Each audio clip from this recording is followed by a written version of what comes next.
Hi, everyone. Thanks so much for joining us today. We're going to give folks maybe 3 more minutes before we start the webinar.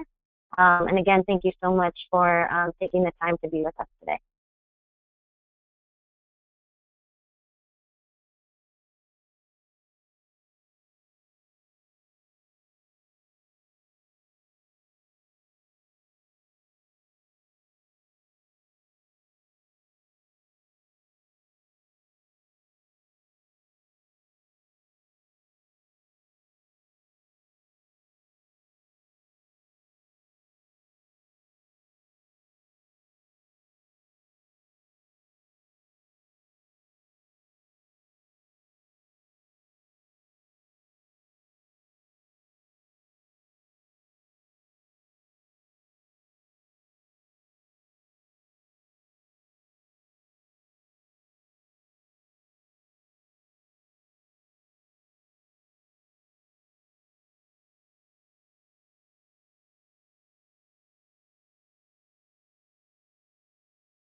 Hi, everyone, and again, welcome to today's webinar, A Mental Health Jail is an Oxymoron. My name is Diana Zuniga. I'm with CURB, and I will be introducing the presenters today, as well as facilitating questions at the end of the webinar. Before we get started, I would like to just go over a few items so you know how to participate in today's event. We've taken a screenshot of an example of the attendee interface that I'm sure most of you all are seeing on your screen right now. You should see something that looks like it on your computer, and you basically have joined the presentation listening in a listening only mode. So using your computer screens, or if you're on the phone, you could just listen to the presentation. You will also have the opportunity to submit questions to today's presenters by typing your questions into the questions pane of the control panel. You may send in your questions at any time during the presentation, and we'll collect these questions. And again, at the end of the presentation, we'll have a question and answer session, and we'll be able to answer some of the questions that you have shared with us today. Thank you again for coming to the webinar. Now I would like to introduce our presenters, and I will introduce our presenters.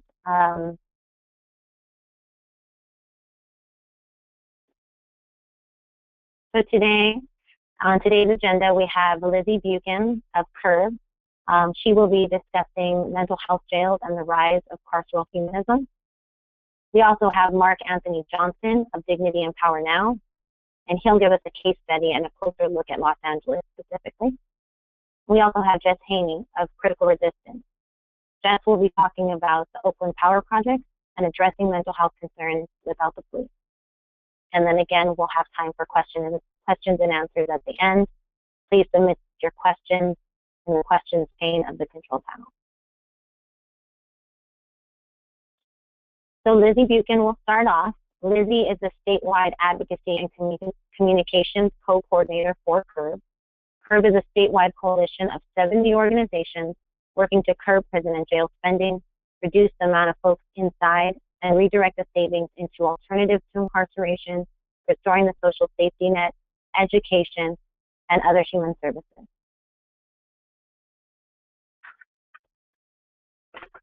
Thank you. All right.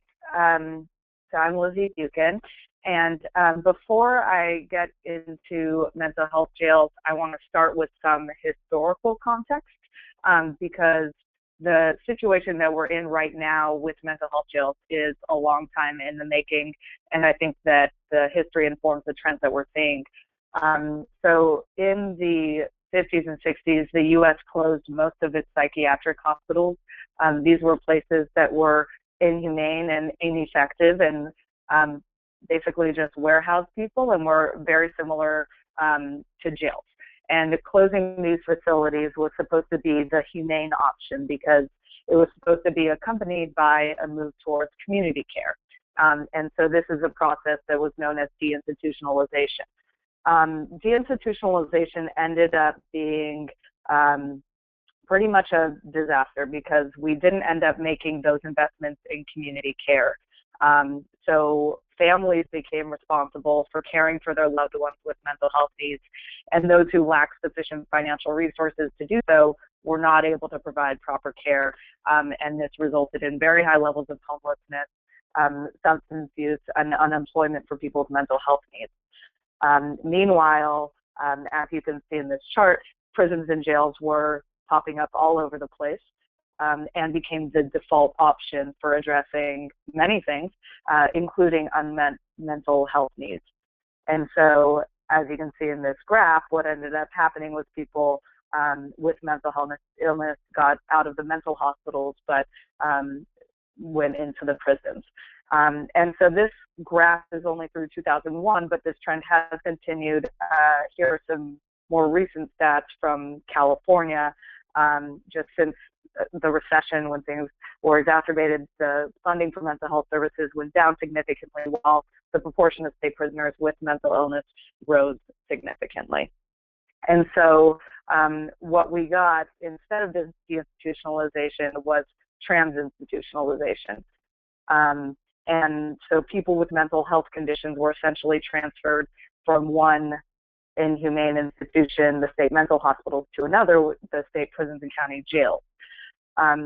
And so with this reduced funds for mental health services and increasing reliance on imprisonment, it resulted in criminalization of mental illness.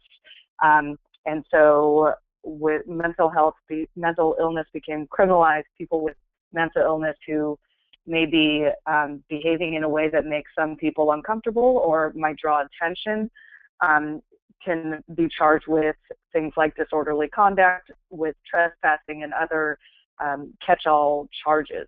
And then to add that to the high rates of homelessness and substance use, which are also criminalized. And so in a lot of ways, what has come to be defined as criminal behavior has become in some ways inevitable for a lot of people with mental illness, especially those who are poor and people of color. And so combined with all the cutbacks, people who are poor and in need of treatment in many places need to be incarcerated to receive anything at all. And where we are now is people are much more likely to receive mental health treatment in prisons and jails than in hospitals or treatment centers. And so this is a statistic that a lot of people here may be familiar with, that the largest inpatient psychiatric facilities in the country are jails. They are LA County Jail, Rikers Island Jail in New York City, and Cook County Jail in Illinois. And so what is mental health care like in jails? This is a photograph of someone receiving therapy in Alameda County Jail. So there are a lot of things wrong with this picture. The person is handcuffed. There's a sheriff's deputy standing within earshot. The person is meeting with their therapist in a common dining area with at a stainless steel dining table, so there's very little privacy. One thing that you can't see, but other prisoners can see through their cell door windows that the person is speaking with a mental health worker, so it does not feel private or confidential. Also, at this time, all movement through the dining area is suspended to supposedly provide more privacy and confidentiality. And this is also not the only option. Sometimes when in Alameda County Jail, when they can't use the dining room, they'll set up a card table in the open hallway and provide therapy there. So not surprisingly, given these options, many people refuse mental health services in Alameda County Jail and in jails all over the state. And so this was actually from a presentation by the Alameda County Sheriff. So why would a sheriff draw attention to the horrible conditions in their jail? So this was actually a presentation that the sheriff was presenting to justify building a new jail, which the sheriff claimed he needed so that he can provide mental health treatment, better mental health treatment. So that brings me to the rise of carceral humanism. And so what carceral humanism refers to is sheriffs and other law enforcement presenting themselves as caring service providers. They describe jails as places where people can receive mental health treatment, substance use treatment, education, and other programming, where really what they're doing is taking what advocates have drawn so much attention to, which is how terrible jail conditions are, and they've taken that language and co-opted it and repackaged it to position themselves as service providers. In today's political climate, it's no longer beneficial to talk about warehousing people and to focus on being tough on crime. And so they're presenting themselves as more sympathetic and being the good guys who are claiming to protect the public and to care for the people who are in their jails. So what's the problem with this? So here are some recent headlines. These are from the past few months. I'll give you a little bit of time to read them.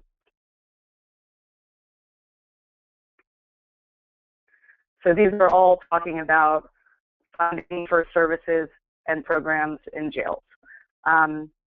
And the problem here is that the reality is that what these headlines are actually referring to is $500 million for new jail construction. This is actually funding that can only be used for construction. It cannot be used to provide services. And so this $500 million that came out in November brings the total to more than $2.2 billion since 2011 that the state has provided to counties to build new jails. And so the way that they're framing it, as you can see in those headlines, it sounds to a lot of people like a good thing, but the result of carceral humanism is it ends up sustaining or expanding incarceration, and it promotes this false idea that jails and prisons can and should be responsible for mental health services. And it's also about institutionalizing the funding of mental health and other services in jails. And that's funding that is not going into services in the communities. And this is big because jails are very expensive to build and to operate. So when a county decides to build a mental health jail, it is prioritizing imprisonment, prioritizing jails as a place to treat mental illness. And that results in much less money being available for community services. And so this new framing might result in some cosmetic reforms. The sheriffs often present examples, pictures of what their jails could look like if they had money to build new ones. But there's no systemic restructuring. These are still jails.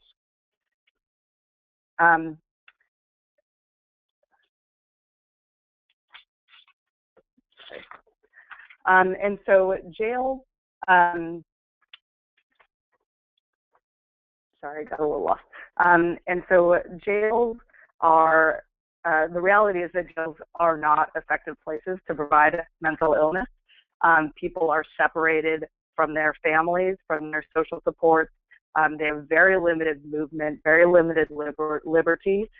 They have zero privacy, and it is a place that is designed to punish. The premise of a jail is a punitive form of control, of social control.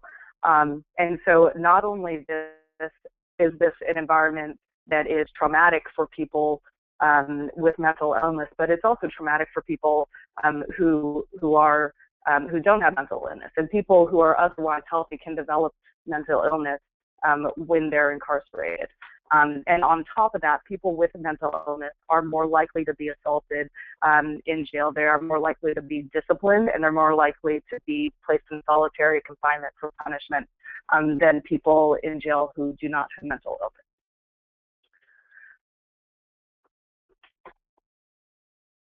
And so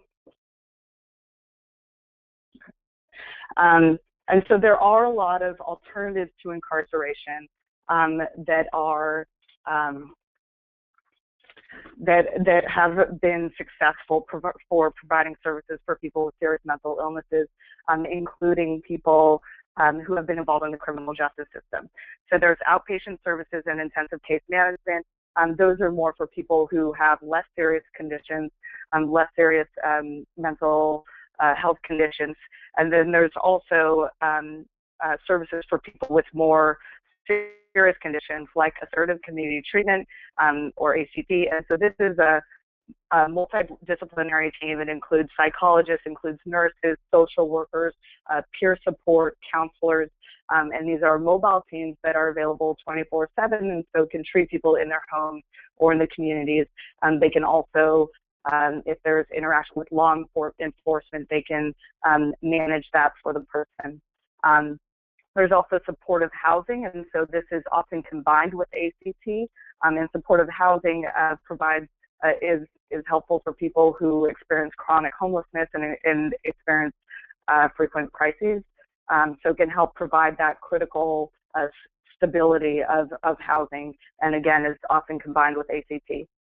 And then there's supported employment, which again is often combined with ACT and housing. And supported employment helps people find and retain employment, and that can include finding a job and also providing transportation to and from the job. So not only are mental health jails inhumane and ineffective and far from necessary, but they're also economically ludicrous. So this quote is from an article in the New York Times last year about the appalling number of people in Cook County Jail with mental illness. Fiscally, this is the stupidest thing I've seen government do. And if you look at this graph, you can see why. So these numbers are all from Los Angeles County. So the cost of imprisoning a person for a year in jail is about $38,000. For a person with a serious mental illness in jail, it's about $63,000 per year. And that comes from the higher cost of providing medication, treatment, hospitalization when that's necessary. And then if you compare this to the cost of supportive housing, that's around $20,000 a year, and ACT is around $16,000 a year. And again, supportive housing and ACT are very intensive forms of services and programs, and they're still a fraction of the cost for incarcerating someone with mental illness. And this actually understates the cost of incarcerating people with mental illness. First, because people with mental illness spend much longer in jail than do those without mental illness. They actually have twice the average length of stay. Second, counties receive no assistance from the federal government for treating people in jails. Federal law bars counties from using Medi-Cal, SSI, and veterans funds and other funds to treat people in jails. Whereas those funds can cover a significant portion of the cost of community care. And then, of course, diversion prevents the enormous cost of building and staffing new expanded jails. And so I will end it there. Great. Thank you so much, Lizzie. And again, just remember that you can send questions into your questions panel, and we'll be answering those at the end. So next, we will have Marc Anthony Johnson. Marc Anthony Johnson is the Director of Health and Wellness of Dignity and Power Now. DPN is a grassroots organization based in Los Angeles that fights for the dignity and power of incarcerated people, their families, and communities by building a movement led by formerly incarcerated people. DPN is currently waging two campaigns. One, to implement a legally civilian oversight board of the LA Sheriff's Department, and to stop jail construction in Los Angeles County. Welcome, Marc Anthony. Thank you, and welcome to everyone that's on the webinar. Thank you for being here. So I'm going to be talking more about some of the context in Los Angeles and touching the ground with some of the information that Lizzie had put out already. And so if you see before you, this is one of the memes we put out talking about the exorbitant amount of money that Los Angeles County is proposing to spend on two new facilities, one being a mental health jail, a correctional treatment facility, and a women's jail. And as you can see, $2.3 billion, if you lined up all those bills, could take us to the moon. And you can imagine how many other things we could do, as Lizzie laid out, with that money. And if you think about $2 billion in the context of spending in general, LA County's price tag on these two jails is more expensive than what the state of California has spent on construction over the last 7 years. And so it's hugely problematic, specifically because Los Angeles already has the largest jail system in the world, with about 17,500 people to 18,000 people currently inside the jail system. You can go to the next slide. So this was a report that Prison Policy Initiative just put out. Shout out to those folks who've been doing some reports around looking at the granular texture of incarceration between jails and prisons, but also incarceration of women. As you can see here, local jails constitute a tremendous section of folks that are incarcerated in the United States. And I think this is important to look at because of everything that was laid out in terms of the trend of jails taking up more space as treatment facilities. And what we've seen in Los Angeles is that it's no different. We're currently in this moment where the county is talking about diversion and talking about diversion as a strategy to move folks with mental health conditions out. However, it's not thinking about it in terms of jail reduction. So part of the argument that we need to win here in LA is around how do we really push them to think about these strategies and really force them to think about and implement other strategies that are actually reducing jail populations, right? I think some of the other context that we've seen that actually proves that mental health treatment cannot happen in a jail setting. We can look at the issue of Sandra Bland, who died in a jail cell earlier this year, and I think really drew a lot of attention to jail conditions, particularly by movements like the Black Lives Matter movements and Say Her Name, was really calling attention to that. What hasn't gotten as much attention is that in the same month, 4 other women, Black women in particular, died in local jails across the country. In an 18-month period between, I would say, December of 2013 and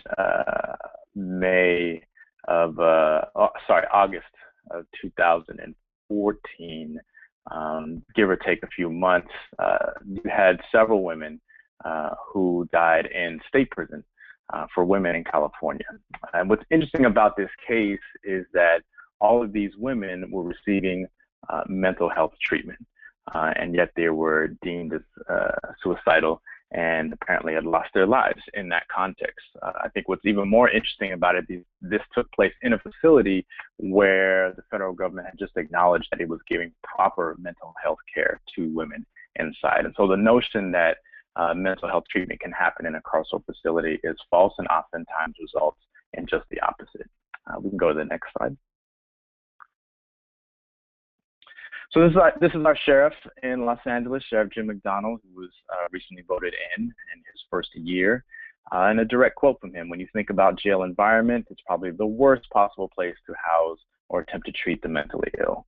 That's great. It's a wonderful talking point. It's hot. It's trendy right now. But what does it actually look like on the ground? What it looks like is the construction of a $2 billion jail project, which will include a women's facility where women with mental health conditions will be housed, and also a mental health treatment jail, right? And so while these efforts to divert folks are happening, and while the district attorney is also saying the same thing, in reality, we're still building infrastructure that is trying to treat people within the context of Los Angeles County jail system.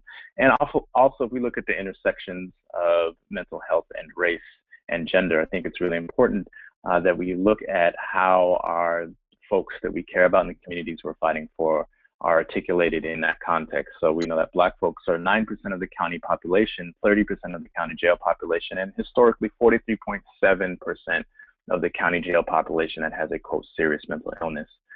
We know that Black women are about 9.9% of the county population, about 31% of the county jail population. However, we do not know what percentage they make up of the county jail population with a quote, mental illness, quote, serious mental illness in particular. And that's part of the issue, right? It's very hard to fight for our communities and really articulate the impact that these type of, this trend of construction and treatment within the jail system has on our communities if we can't even articulate how many of our folks are being impacted. And so the issue of data collection and transparency is really critical. In the daily count sheet that the Sheriff's Department does, they do not actually collect intersectional data on gender, race, and mental health. And so that's deeply problematic because of the intersections that really lift up and help us have clearer demands on how we need to push the county forward. Next slide, please.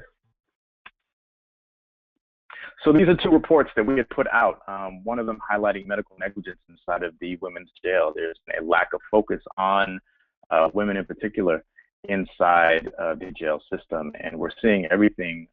And obviously we're talking about mental health specifically, but when we talk about the conditions that cause folks to deteriorate in a jail setting, right? We know that folks who have a mental health diagnosis will get worse in a jail setting. That has been proven. The research has shown that.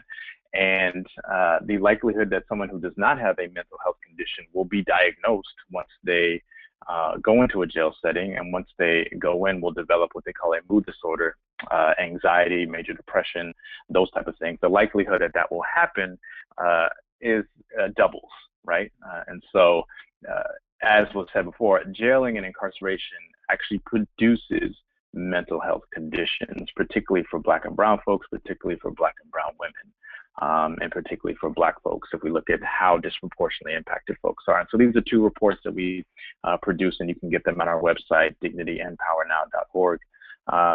This report we did with CURB because we really wanted to situate the local jail system within the larger trends in California. And so we had even one of our organizers, Jada Raspberry, who shared with us incidents that happened on the state level, just to reinforce the idea that mental health treatment in any carceral setting is actually not possible, and medical treatment in the carceral setting does not actually produce results. The report on the right is articulating very much of the same thing, but it's also looking at sheriff abuse. We know that folks with mental health conditions are more times as likely to experience abuse inside of the physical abuse inside of the jail system. And this is a report we actually took to the United Nations. So you can look at those two to explore more of the actual context in Los Angeles. Next slide, please. One of the quotes of Jada Raspberry, one of our lead organizers on the campaign to stop jail construction, who was misdiagnosed. She had a diagnosis for pain in her lower abdomen, lower back, and she had a really serious kidney infection. And the doctors and the prison told her that she was experiencing pain because her body was at childbearing age.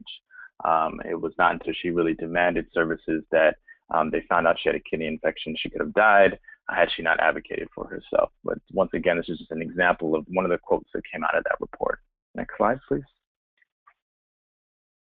I think this is a really important slide where you get to see some of the conditions of segregation where folks particularly Black and brown women, are kept in different conditions, treated differently. Many of the folks that we interviewed for this report stated that there is discriminatory treatment of Black and brown women in the Los Angeles jail system, right? And so that contributes to the mental health crises that our folks are enduring, right? Racism, sexism, gender oppression, all those things contribute to exacerbating and worsening the mental health of our folks. We have one of our members, Nina, in the report around with the women's jail, who actually was complaining because she felt suicidal and had gone through the channel. She submitted several reports, several complaints, and was even told by one of the deputies, well, you should just go kill yourself. And in fact, what she did was jump off the top of the building because she thought that was the only way she would actually get services. Thankfully, she survived. Thankfully, she is now out telling her story. Thankfully, she is encouraged by the work that DPN and other organizations are doing around stopping these types of abuses. But that's the context in which our folks are experiencing these situations. Next slide, please. So we are talking about, once again, we're making the connection between multiple movements and the impact on mental health. And right now, the LA County is looking at building a women's jail without looking at all the impacts, the human impacts that are going to have on our folks. When you build a women's jail, not only does it have the impacts that we named, but especially when you build it far away from people's families, it severs their support system. It severs all of the things, the connection, the intimacy, the support that is necessary to maintain optimum mental health. And so we know that these types of arguments aren't necessarily considered when we're talking about environmental impacts. And so this is one of the things that we are trying to do as the Los Angeles County is exploring a CEQA process of exploring the environmental impact of building a women's jail. And so these are the conditions that we are up against. And obviously some of the alternatives that have been named are already really important. ACT is important. We're talking about supportive housing in particular, but I think it's even more important is thinking about how we distribute resources, right? So the Department of Mental Health is pushing for more urgent care centers and more intervention teams and more folks who can actually go out and be first responders for folks in mental health crises. However, if we know that Black and brown communities are being policed more, we know that there is a lack of these services and institutions, mental health infrastructure, specifically in Black and brown communities, right? We know that Black and brown folks, we don't have any higher incidence of mental health necessarily. However, by the time we reach a law enforcement interaction because of a mental health issue, generally our conditions are more acute. Our symptoms are much more acute because of the lack of infrastructure, right? And so as folks are pushing for reforms, one of the angles we need to be thinking about is how are they distributing and how are they actually targeting particular communities with the resources that are necessary, including permanent supportive housing, supportive education, including diversionary efforts. And in this conversation of diversion, obviously we're talking about moving people who are inside out of the system, but also thinking about how to remove law enforcement as first responders to things that could be dealt with by mental health care professionals. You know, I think I'll just leave folks with the incident that happened not too long ago where Miss McKenna was in a Fairfax County jail, and she was being transported to another facility. And she, in the process of being transported, she was in a mental health crisis, and she was tased. And the combination of the strain of being tased and the strain of being in an episode and struggling with the officers, she went into a coma and passed away several days later. And so it is not possible for us to really protect the wellness of our folks when the people who are doing this are trained to think about their tasks in terms of force and in terms of safety by way of excessive force and lethal or non-lethal force. All of those have contributed to the detriment of our folks' health. And so as we push forward on these incidents, we're hoping that we think about the demands, once again, just to recap, thinking about diversion as a reduction strategy, thinking about how we reduce the jail populations across California, but across the country. But then also how we targeting the reforms and targeting the improved resources that folks are fighting for to actual communities that need them, namely Black and brown folks, namely Black and brown men and women, and thinking about the specifics of those communities' needs. Thank you. Thank you so much, Marc Anthony. And that leads us to our next presenter. Jess Haney is a co-director of Critical Resistance, a national grassroots organization dedicated to abolishing the prison industrial complex. With Critical Resistance, she has organized against jail expansion in California, advanced the prisoner-led call to end the use of solitary confinement, and recently celebrated the full victory against the use of gang injunctions in Oakland, California. With members of Critical Resistance Oakland, she is developing the Oakland Power Project, an alternative to policing initiative. In addition to supporting CR's campaigns and projects, she coordinates fundraising and the financial health of CR. Welcome, Jess. Thanks, Diana. And thank you, Lizzie and Marc Anthony.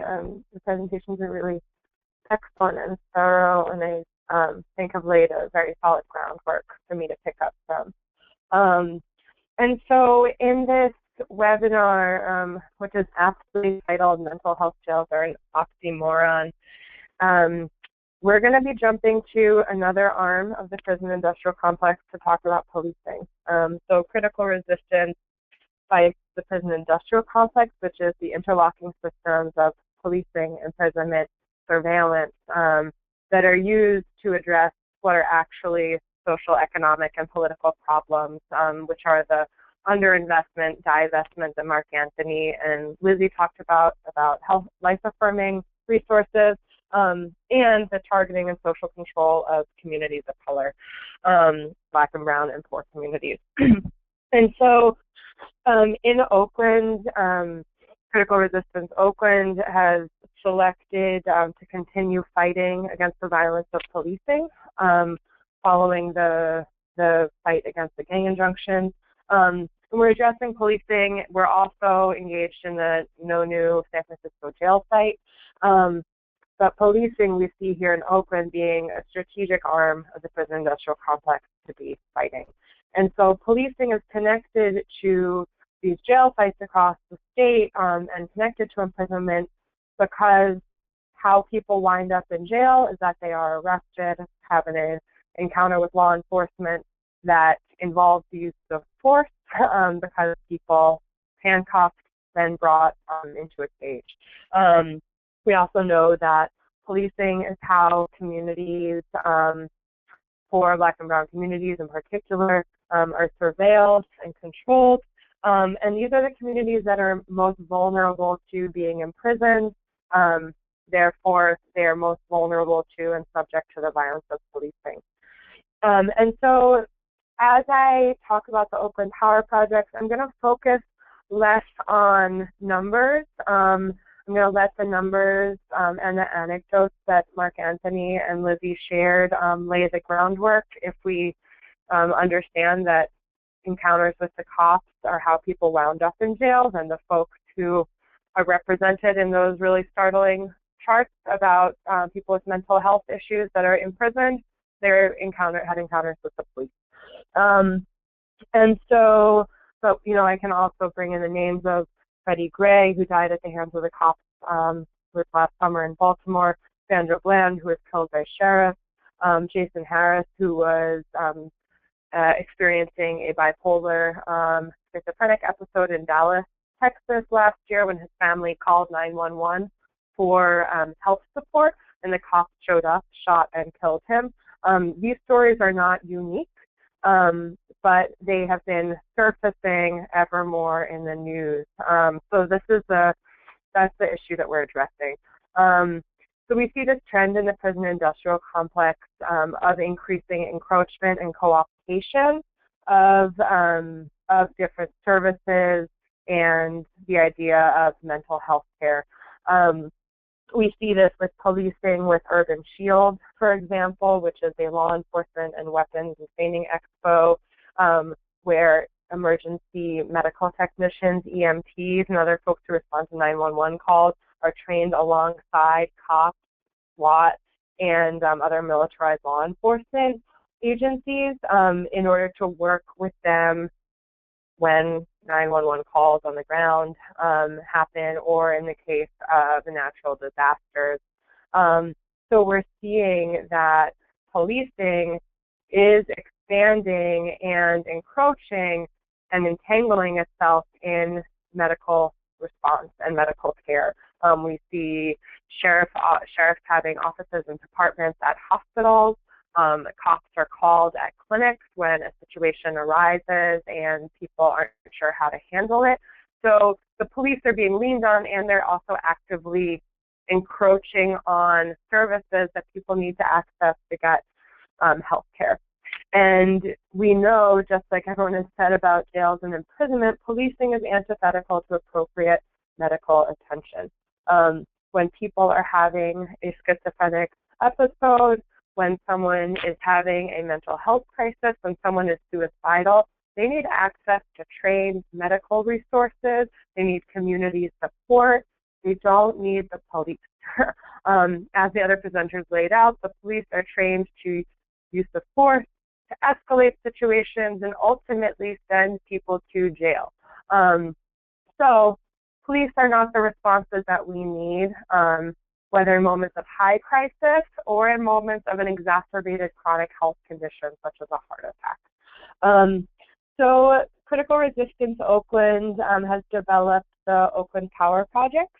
And the Oakland Power Project is an initiative that aims to build the capacity for Oakland residents to reject police and policing as the default response to harm, and to highlight and create alternatives that actually work by identifying what are the current harms or intersections with policing, what are existing resources that community members utilize instead of the cops, and to develop new practices that don't rely on policing solutions. And we're doing a series of these projects right now. We're in the first one, that is the anti-policing health workers cohort, which is why I'm here on the call today. And so this cohort is exactly what we need at the grassroots level to empower health workers to disentangle healthcare from police responses, and to build up popular common sense that when people need medical care, the first response does not need to be call 911, or when something is happening, such as escalated behavior that Lizzie mentioned, if people are having a mental health episode, behavior that people don't understand or feel uncomfortable for, there are other things to do instead of calling the cops. And so this anti-policing health workers cohort, which is made up of EMTs, people who are emergency room doctors, emergency room nurses, registered nurses, and medical assistants on the floor at hospitals, work in clinics, work in free clinics. There's a midwife in the group. There are herbalists and acupuncturists. This cohort has come together and has developed a series of Know Your Options workshops that empower Oakland residents to know how to access the medical care that they need while minimizing their contact with law enforcement. And so CR's role has been to train up these healthcare workers, to feed them as a group that works together, that then goes out and provides this Know Your Options education to community groups and organizations. And so the goals of these Know Your Options workshops are to be doing that grassroots level of education so that people can minimize their contact with the cops, so that they know where the cops are or when they will be called. So to know when you call 911, that means that an ambulance is going to be dispatched with police officers. Often police officers arrive on the scene first, especially depending on what neighborhood the call is in. To know if they need to bring someone to a clinic or hospital, what are the clinics or hospitals in the area that have cops there? What are the ones that have policies where they don't call the cops or who don't have a cop present in their clinic? and other things like that. So we want community members to know their options about how to get what they need and not entangle themselves in increased policing surveillance. We want to minimize the impact that police have when they arrive on the scene, so getting community members confident to assert who should be responding to this situation and how to advocate for the person who might be experiencing the crisis or has the health need. So if someone is undergoing a mental health episode or is having escalated behavior that people around them can't understand, being able to hold their identification, make sure that they have the meds and things that they need, which the cops will try to take away, violate, interrogate, etc. So minimize the impact that if cops are there or if cops are called or you arrive in a situation or you need to go to a hospital and the only hospital that, is available is one where the sheriff is. If we think about Highland Emergency Center in Oakland, people know that the cops are there. What are you going to do when you get there to minimize their impact?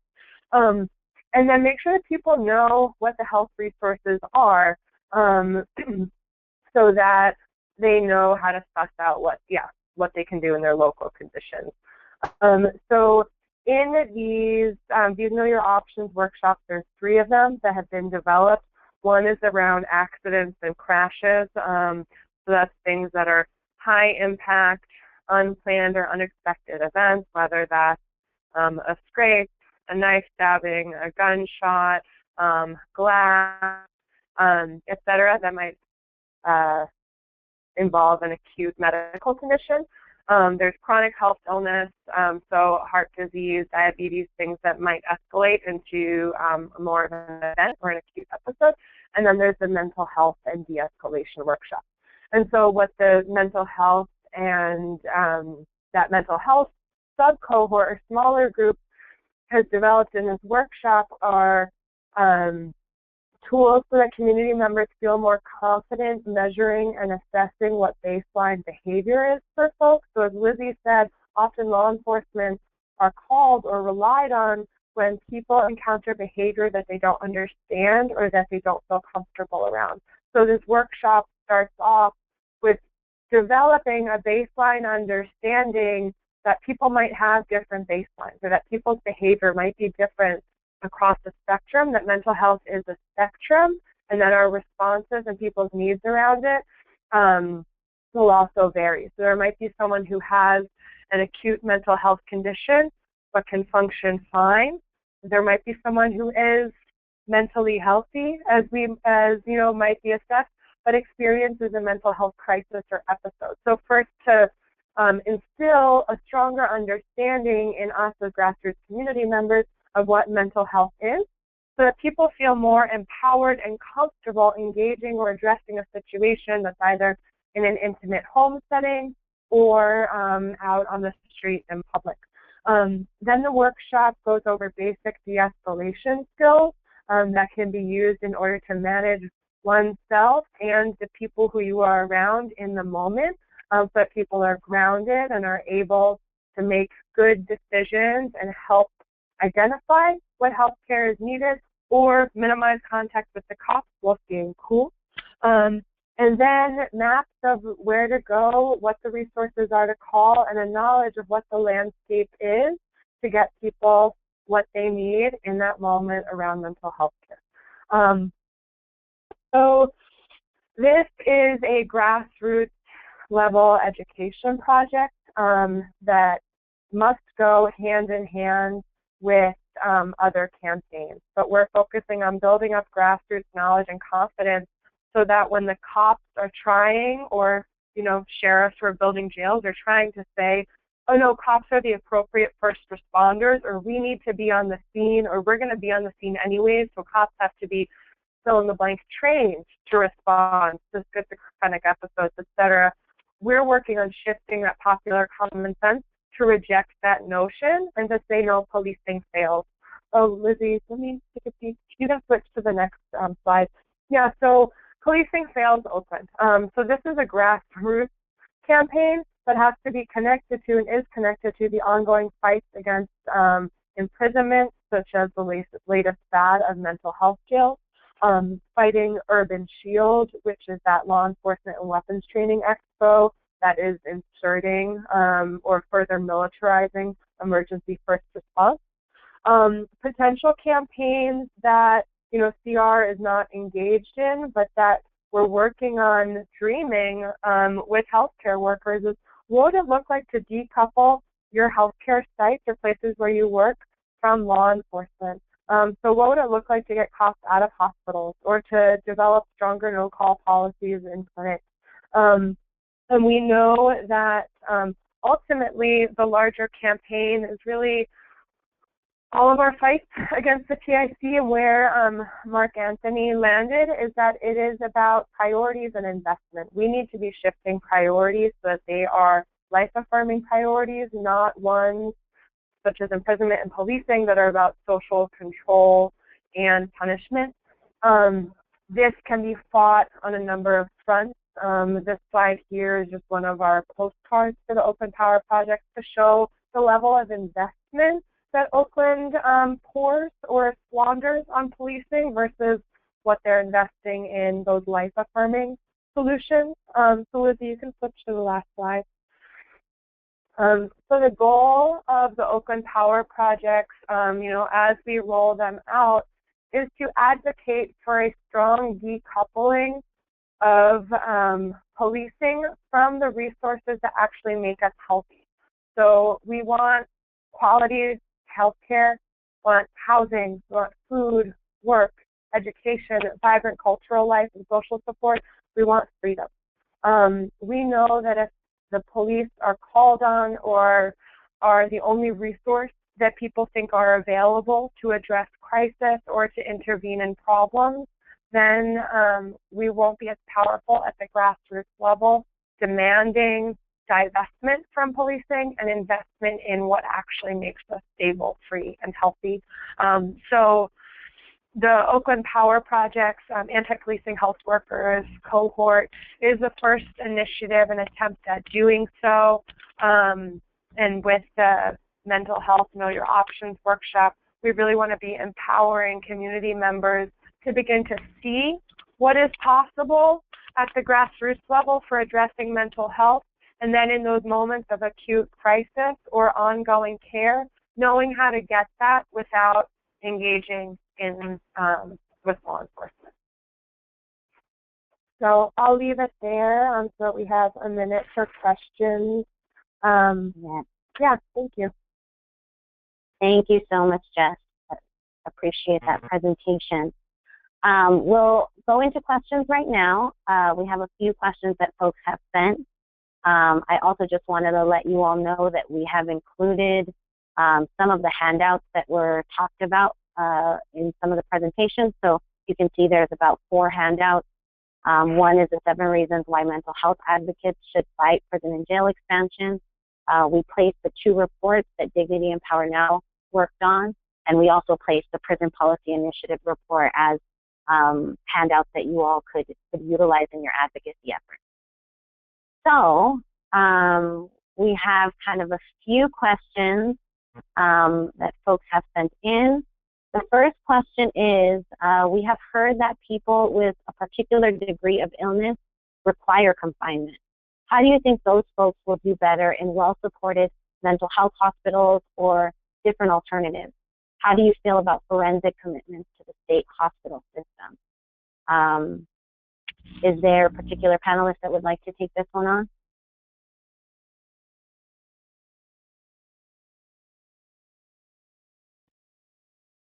Maybe we can start with Lizzie, possibly, and then maybe Marc Anthony, you can add on to that a bit. Sure. Yeah. So I think that there are a lot of intermediate level of services and supervision that are between jails and just outpatient services. And so a lot of like ACT is very intensive case management. It's basically wraparound services that are always available. And so that does not involve confinement. It does not involve being locked and secured in a facility, but it is very effective for people with serious mental health conditions, and has been used for people. Like there's an example in Texas, I believe, where the program provides ACT and supportive housing, and it's specifically for people with violent convictions. And so there are there are a lot of alternatives, and I think that I believe they're referring to forensic commitments.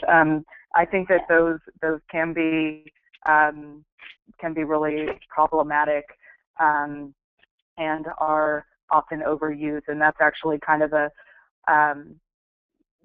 when it's one of the problems is that it can be framed as an alternative to incarceration, that it's a commitment to a state hospital, but the result is those facilities actually look and behave and function very much like jail. So I think that there are a lot of better alternatives. Thank you, Lizzie. We have about 2 minutes, so I'm just going to ask possibly one more question so that we can finish up. The next question is, in each of your opinions, are specialty courts an example of carceral humanism? What do you all think of specialty courts?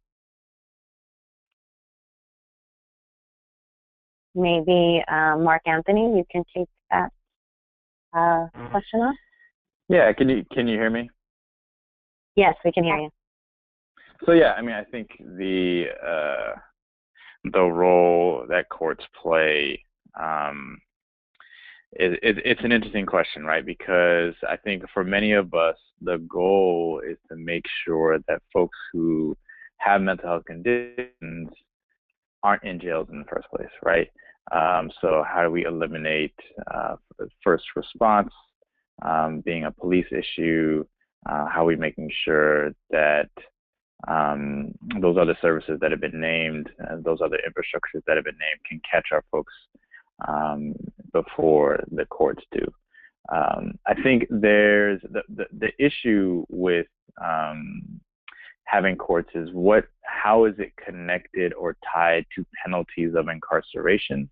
How is issues of non-compliance connected to penalties of incarceration?